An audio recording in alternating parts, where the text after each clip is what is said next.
So this is lesson 4 in our 7-week series called Love in Action. During this series, we've been exploring what it's like to live from a consciousness of abundance. We began by making a commitment to suspend our disbelief and trust that the universe was big enough to step to our resistance, and help us step past our comfort zones and give back to life our time and our talent and our treasure in greater ways than we ever have before. If you've been putting this off during the series, it's not too late to begin. And when you do, you will almost immediately feel the joy of knowing that you indeed make a difference. In the second week, we were reminding that none of us will ever rise higher than the vision we hold for ourselves. And so we began a process for getting in touch with the greater vision that's been hidden in our minds and hearts. And as we did this, we saw something very enlightening. That the minute we began to focus on a greater vision for our lives, we came face to face with old, stubborn, limiting beliefs, the very beliefs that have stood in our way forever. In week 3, we saw that the only way to release ourselves from the bondage of these limiting beliefs is to replace them with a greater truth. We examined the important difference between temporary facts and truth. Truth has permanence and power. We then looked at the 7 spiritual truths of abundance and affirmed our trust in them. And in your bulletin this morning, you'll find another copy of these. And please do yourself a favor. Read those over at least once a day, every day. You might be amazed. So today, 2 weeks after that lesson, we find that a new experience has shown up in the world around us. A new wrinkle has been added that they're calling the COVID-19 virus. We do not deny the fact of this condition. We are responding to it appropriately. But at the same time, we know it is temporary, as all facts are. And we affirm the truth that we are not our bodies, and that the life force within us is way more powerful than any condition. Are you with me? Yeah, thank you. I'm glad I'm not alone in that. As Unity students, we know that what we focus our attention on grows. So once we have set in place practical measures for self-care and for doing our part to help stem the spread of this virus, we turn our attention in a new direction. Think for a minute. Isn't this the perfect time to focus on abundance? Despite all we hear in the news, despite the appearances that are showing up in our world, we continue to build our consciousness of abundance and even have some fun doing it, which we'll talk about this week. Because this week, we're going to learn some very practical ways to make room for greater abundance in our lives. We're going to start letting go, you heard it right, letting go of situations, habits, and things that are cluttering up our minds and our lives. But first we need to see why it's a good idea that we do this, which is to say, we need a better understanding of the spiritual laws of life. Because these are the spiritual forces that govern every aspect of our existence. Even though we are often not conscious of these laws at work, they operate 24/7 and leave no area of our lives untouched. The universe does not operate by whim or caprice. The universe is governed by divine intelligence, and that intelligence is what we are calling the spiritual laws of life. Now, most people seem remarkably unaware of these laws. They live as though nothing is real but what they can see, smell, touch, and feel. You can imagine how scary a condition like COVID-19 is for those folks, right? They operate from the belief that happiness and success in life is getting what they want at any given time. And so there is a lot of confusion and upset when life doesn't seem to be cooperating. Yet it's obvious that we are often unable to control outer circumstances or outcomes. We struggle and we struggle to make things go the way we think they ought to be, yet ultimately, life does what it does. And what it does is unfold according to spiritual law.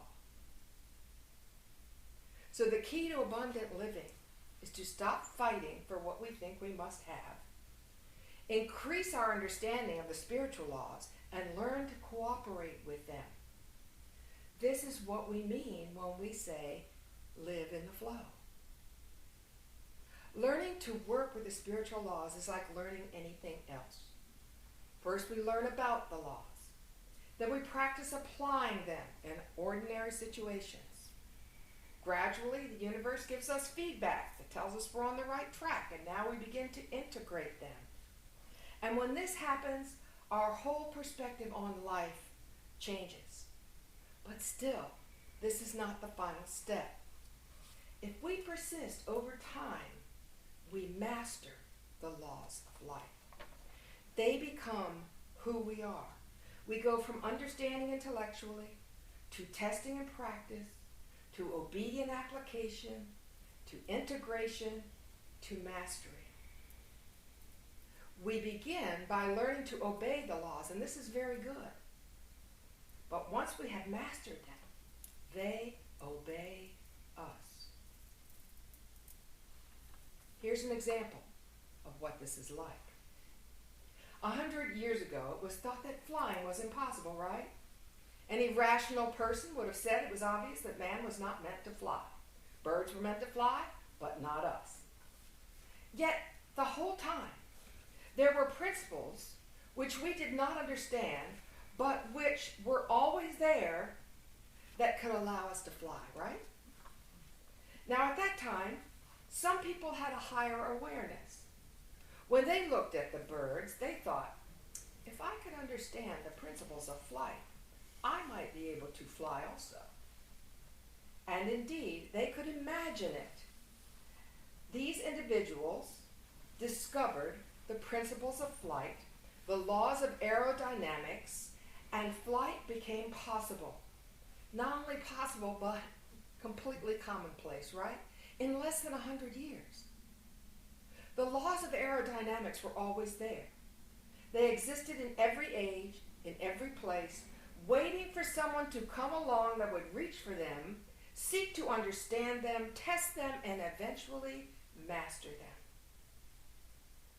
Physical laws, like aerodynamics, always work. Spiritual laws of life do too, all the time. And here's the thing. What we've accomplished by understanding and mastering physical laws is nothing compared to what will happen when we understand and master the spiritual laws. We're only beginning to be consciously aware of them. I think Summer was giving us an idea of what that might be like. Those laws have always been there. Masters and mystics throughout the ages have pointed to them, but we were not quite ready for them. But now, and you know, this is such an outlandish statement, but then Summer gets up and shares what she does, so I'm just saying. Now, I believe we're getting there. People everywhere are waking up to the understanding that life is innately intelligent and that there is an invisible realm of power that is always at play. Think of spiritual laws as the way we interact with God, our source, and how source interacts with us every second of every day. My favorite term is a dance with the universe. This interaction is neither random nor capricious because God, infinite power, does not operate from ego the way you and I do.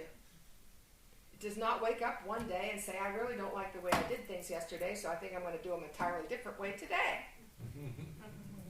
Or it doesn't say, I don't think I'm going to give Jim what he's praying for because he irritated the fire out of me yesterday.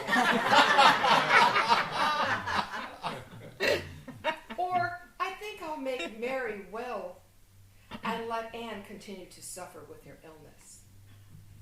Sounds silly when you think about it, right? Because we instinctively know that God would not be God unless it operated from principle or law. That's why the way we pray as kids, begging God to give us what we want, did not make sense. God does not, cannot answer one prayer with yes and another with no. God doesn't make good things happen to some people and bad things happen to someone else. How could this possibly be God? No, our sense of abundance, wholeness, life, love, and prosperity is entirely dependent upon our understanding and cooperation with and mastery of the spiritual laws of life. In Unity Metaphysics, we say that God is principle, and this is what we mean. Now, spiritual laws are impersonal. That's been a highly misunderstood word. What we mean here is that they work for everyone all the time. Doesn't matter who uses them.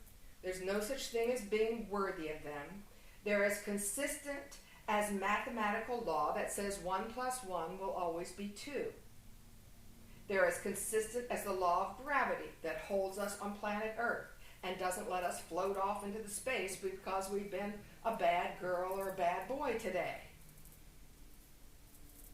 One of the things that we often struggle with when trying to grasp the concept of an impersonal spiritual law is that this idea that it might mean that God does not care what happens to us.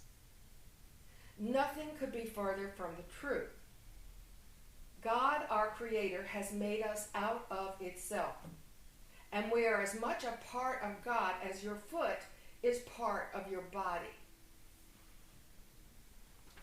I think where we get confused is that we think of caring as an emotion. When you look at your foot, do you get emotional about it? Are you in love with your foot? Yes. Yes. Does it make you all weepy to see how beautiful your foot is? Yes. Yet if something should happen and you lost your big toe, would you care about that? No. Would you feel the pain of that loss? But would you care in the same way if someone you didn't know lost a toe in an accident? No. But God would. God is the principle of love, ultimate compassion. God feels our pain the same way we would feel the loss of our toe. Not just in our foot, but throughout our entire body, mind, and soul. But God would not suffer over the loss of that toe because God is also the principle of wholeness. God can only see us as whole and does not see the loss of a toe as a loss or impairment of wholeness. God is the principle of life. So all God can do is keep generating life energy. Life energy that ensures that healing and recovery happens, whether the loss is small or huge. Okay, so now let's focus on the law of circulation, one of those spiritual laws. You see, you all know this, but we don't put it into words a lot, that the universe functions sort of like a closed recycling system. What we give to life through our thoughts and feelings and generosity and actions and attitudes is like a boomerang. It always comes back to us. The nature of what we give out is the nature of what we get back. The law of circulation means that every human being has a reciprocal relationship with the universe. We know this at some level, but perhaps we haven't given a whole lot of thought to the direct impact it has on our everyday experience. For example, one law of physics and one law of spiritual law, the law of circulation, is that nature abhors a vacuum. You've heard that, right? Life always moves in to fill open spaces. Whenever and wherever we create a vacuum by releasing something, we create a space for something new to come in. Now, what comes in is determined by what we believe. If we have integrated the belief that the universe is benevolent and unlimited, what we allow in will be greater than what went out. This is a life-changing awareness. You hear what I'm saying, right? If we're focused in truth, whatever space we create by letting go of something even greater than that will come in to fill that space. So this week, our task is to practice. First, by reading the spiritual laws of life every single day, at least once. And following that, by beginning to unclog blockages and create space in our lives. So here's some practical and fun ways to do this. And by the way, the key word is fun here. Nobody's going to check. This is supposed to be fun and easy. Don't make it too hard. As you take on one or more of the projects we'll bring up today, don't be too concerned with the outcome. Just suspend your disbelief and do the work in a spirit of playfulness and observe what happens. Okay, here's some choices. You're going to know which one is for you because what'll happen is what you say to me after some of the services of what have you been doing in my living room? How is it you know what's going on with me? You're going to feel that when one of these lands for you. Okay, so principle we're working with again. Life abhors a vacuum and will always move to fill it. Therefore, to create greater abundance, affirm the truth, and then move to open up a vacuum in your life. Choice 1. Okay, guys, gird your loins. I'm trying to. Go home, open up those closets, open up the drawers, walk into the garage, even go into your office, God help me, and open up the file drawers. Open them up to the light of day and look at all that stuff. Some of it you have not looked at, much less used, in years. You kept it because who knows? You might need it someday, that used plastic bag or that broken computer, parts. And then the spare wood, like my husband, stacked up in the garage. And that old outfit, yeah, I know, it will come back in style again if you live long enough.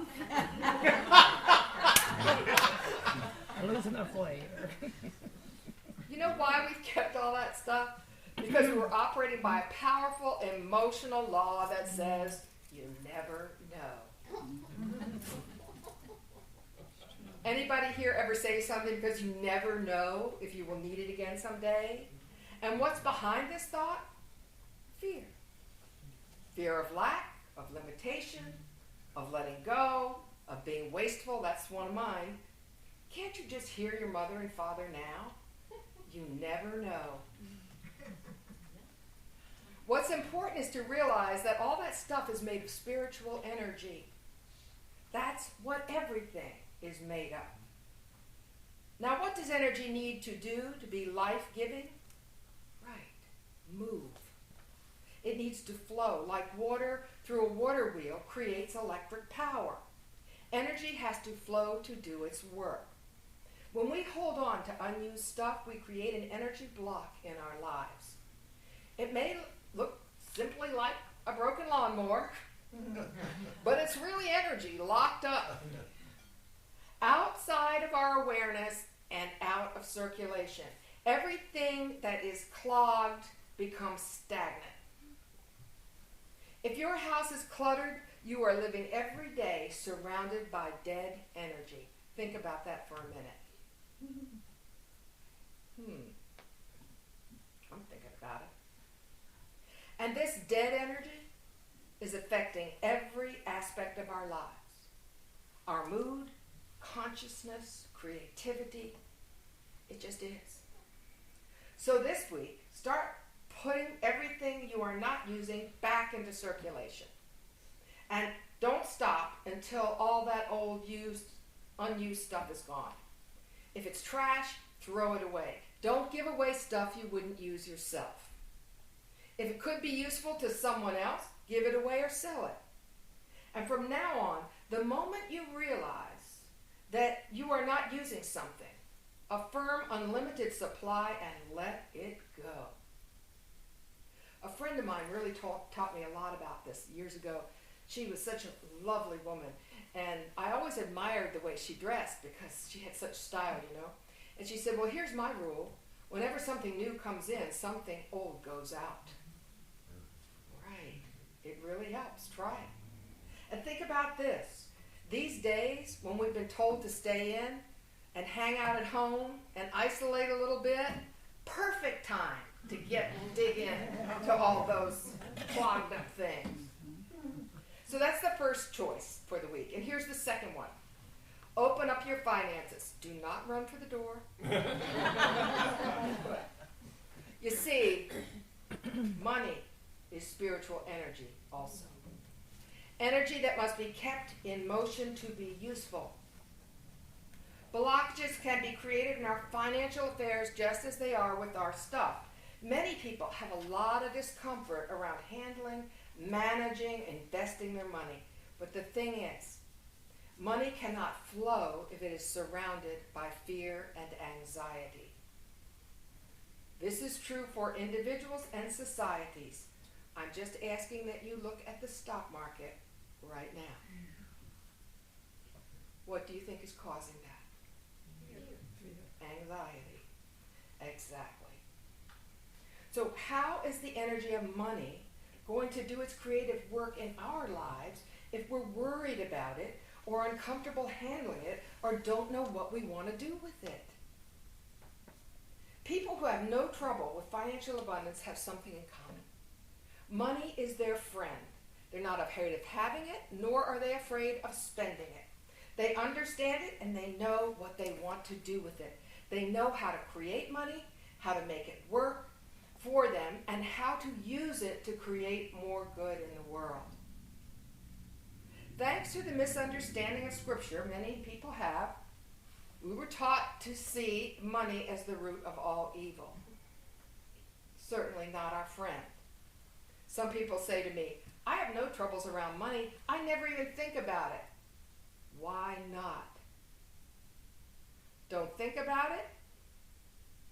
Because what we focus on grows while what we ignore does what? Shrinks. Want to continue to survive rather than thrive? Just continue not thinking about your money. Others cannot think about money without feeling a sense of anxiety, limitation, or lack. Well, like every fear, the thing to do with that is to step up to it, take it on. Understand where that comes from, understand how your money works, learn to manage it better, become more comfortable with it. Even Mary Morris used to tell us, take out your purse right now and count your money. Hold it in your hand. Now, she used to give it kisses. I didn't ever go that far, but yes, because we have this thing about money. It is energy delivered into our lives to do with what we came here to do. So if you're in any of those categories, your task this week is to take steps necessary to become more comfortable with your money. Take some action to learn about it. Organize your financial affairs. Have you keeping clear books? Do you know where money's going and where it's coming from? Get informed and empowered. Never again hear yourself say, I just don't know where my money goes. Bring your finances into the light so you can nurture, appreciate, and love its flow. And here's another great idea. Open up to a new bank account and name it the unexpected income account. People who have done this rave about it. Create a space for financial prosperity coming from unexpected places. You may think you don't need this account because you aren't expecting money. Well, start expecting it and watch what happens. Realize that the universe can prosper you through channels you know nothing about at this time. I am here to testify to that. And there's one other financial activity. Find someone to do something fabulous for. Give a gift of money with absolutely no chance of getting caught giving it.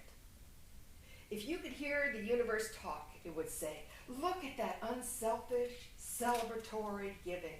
I must send something back to fill up the space that's been created. If you choose this option, keep your eyes open because prosperity is on its way to you. A friend recently told me this story. She's amazing. Anyway, turns out she inherited $1 million from her mother's life insurance policy that she had no idea she was going to get.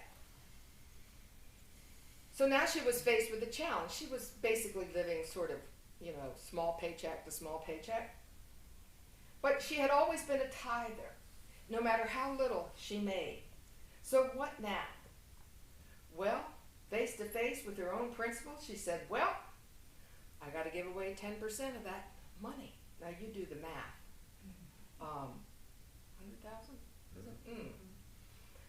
And she took that, wrote a check to a small retreat center where years before the nuns had helped her to recover from a terrible loss and regain her faith. Then she invested the rest of it, and today she is a multi-millionaire. So fabulous. And she says, oh, and I still tithe. Just saying. So, those of you, that's number 2, second choice. One more I want to offer you today, and that's to create goals. You know how we had this vision that we talked about a couple of weeks ago? Some of you may not have landed yet very clearly on that vision. I have an idea for you, though it came to me today because I was looking at these. Remember last New Year's Eve, we filled out that letter to ourselves for our vision for ourselves in the future? If you're not landed on your vision, you could start there. The goals we're putting down on the paper are goals that lead us toward that vision. Not things we don't want to happen, never that. The things that we want to do or have happen in order to move toward our vision. And then periodically, we're going to read that, and then we're going to put it away for about a week. This also, by the way, is how I got SEP, but I'll talk about that after. So after the week, in your prayer time, take that list of goals out. Read it over. Notice which ones aren't landing and what new stuff has come in. Put those on. Do that a couple of times, and you will be clear about the goals that you want to see happen toward your vision. The choices we're talking about today are tried and true, but there are others, like clearing a misunderstanding with a loved one, or releasing a job that's draining your spirit. Whatever your choices, if you enter into this releasing with your heart centered in gratitude and your mind grounded in faith, you will see results. Something unexpected or expected could happen. You will not fail to prosper doing this. So abundance is not about having instant access to a lot of stuff as though it were stored in some big warehouse up in the sky. Abundance is living with a sense of freedom. It's knowing that whatever I need to do, I can do it. Whatever I want to create, I can create it. It's about walking around with a sense of purpose and freedom, feeling confident and guided every step of the way. And I don't know about you, but I could not possibly imagine more abundance than that. So to end today, I'd like you to look in your bulletin, and I put those laws of abundance in there, but at the bottom of the page, there's an affirmation. Let's close by reading that affirmation together. Give you a second to get hold of it. Okay, are you ready? Wherever there is clutter or disorder in my life, I start today to clear it out. Fearlessly and joyfully, I give away what I'm not using, close unused accounts, release destructive relationships, and clear up misunderstandings. Nature abhors a vacuum. As I open up space in my life, I become a prosperity magnet.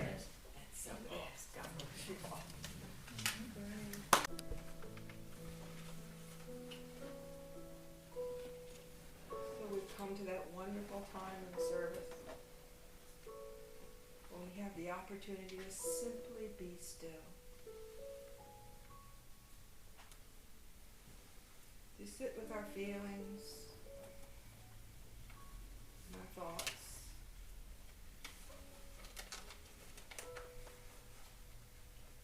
To be still and listen within.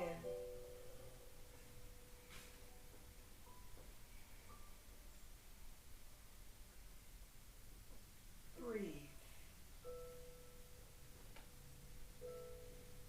Just breathe in the breath of life.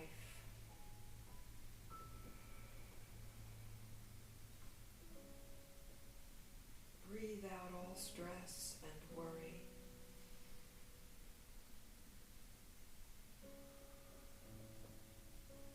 Breathe and let the breath cleanse your mind and your body and your spirit.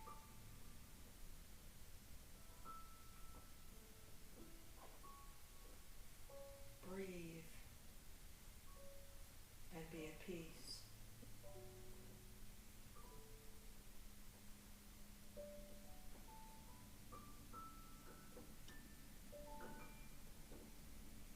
God has made us in its image and likeness directly out of itself, and we cannot ever be separate from God love, God power, God wisdom, God life.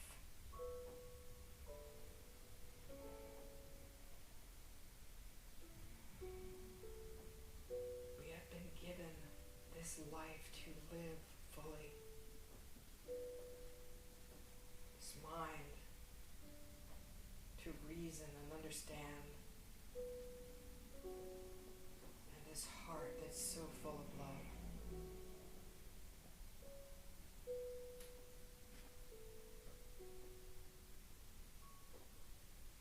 The universe, our source, is always providing everything we need.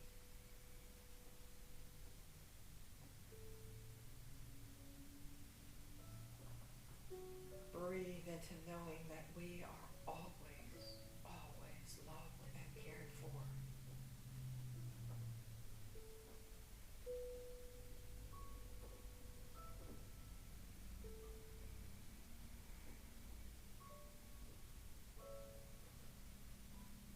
And so we can let go.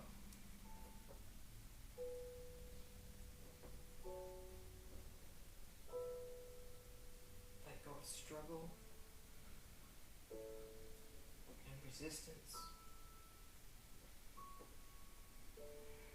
Let go of the fear that our plans may not work out the way we want them to.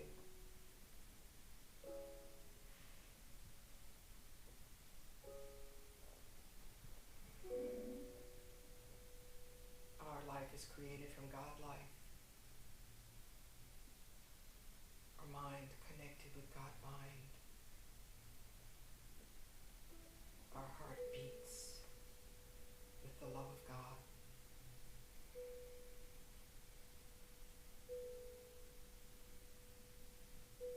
As we move into a time of silence, let's take with us this simple mantra. I let go and embrace the gifts of the present moment. I am grateful for my life. I am grateful for my life. In the silence.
so grateful for this blessed time to relax, to breathe, and to affirm the truth. God is the one reality, the be-all and the end-all. My life and all my affairs are in God's hands. And so it is. Amen.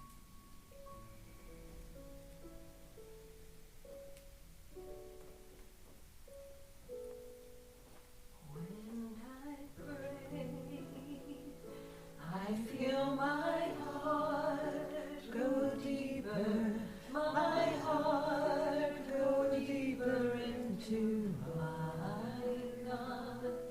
When I pray, I feel my